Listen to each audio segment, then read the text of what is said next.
maximum cost per view, because that's what I set up the bidding as. So I'm going to keep it at 10p. Although it is quite aggressive, it does not mean that Google is going to charge me 10p. Usually I will get charged 4p or 3p or something like that, but I want to be aggressive in my bids, and once the impressions start to run and the ads start to show, I can slowly bring it down. Some people do it the opposite way. They'll start at a lower bid.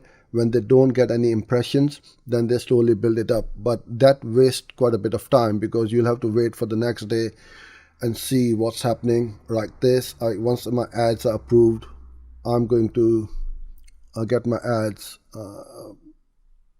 shown. Okay, I've set everything up. Now you create your video ad. So you need to have your video set up on your YouTube channel to start with. All I would do is I'm going to copy a URL from one of my videos from my channel. So as soon as I paste it, I get that video over here, and I'm looking at the skippable in-stream ad. Now you click on the final URL where you want that person to go to when they click on the ad or that call to action. So I want to send them to my blog post, let's say. So I'm going to put this as the final URL.